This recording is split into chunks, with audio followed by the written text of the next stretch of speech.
Skyboxi harrastaja, enesearengu teejuht Asse Sauga. No tere tulemast, näen sind publikus siin. Tere, tere! Väga kihvt üritus. Sina pigem oled ühiskonnas üks nendest vähestest inimestest, kes räägivad sellest sõdalaseks olemisest, aga mitte nüüd siis võitlusvormis, samas sa ise käid ka trennis.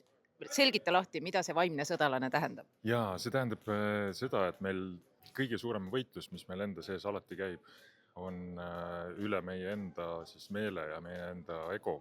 Et see on meil selline võitlus, mida me peame elu lõpuni ja selleks, et sellele võitlusele siis alati võita seda võitlust. See on nagu see, et millised valikud me teeme, kas toetab või ei toeta, kas mugavustsoon või edasi liikumine, areng. Ja sellele aitab siis ülihästi just sellist vundamenti luua just need võitluskunstid, keha ja meele eest poolt kandmine ja kontrolli omamine selle üle.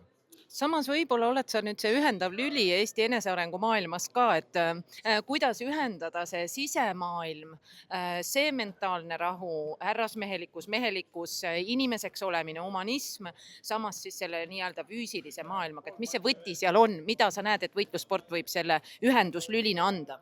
Ühendav koht, ma arvan, on just distsipliin ja ma usun, et vaimne distsipliin on üldse kõige olulisem nendest ja see loob ka siis, see ongi see nagu ühenduse koht ja see loob ka nagu hästi hea sellise platvormi ka füüsilisele distsipliinile. Et kui me praktiseerime distsiplineeritud viisil vaimsust, siis palju lihtsam on seda ka oma maisesse igapäeva ellu tuua. Ja sealt tulevad ka palju edukamad ja ägedamad tulemused igas meie eluvaldkonnas. No pean lõpetuseks ikkagi küsima seda ka. Võitlussportlastele, sa oled teinud ka meditatsiooni nii-öelda kursusi või loenguid või tunde on ju. Mis on see, mida siis vaimsest maailmast võiks üks võitlussportlane, kes tahab jõuda tippu, kelle eesmärk on saada Eesti meistriks, Euroopa meistriks, maailmameistriks, mida saaks õppida siis enesearengu maailmast? Tegelikult peaksime võib-olla rohkem meenutama, kust päriselt võitluskunstid üldse alguse on saanud ja nad kõik on tegelikult sellised iidsemad võitluskunstid on tegelikult alguse saanud just vaimsest distsipliinist, spirituaalsest distsipliinist.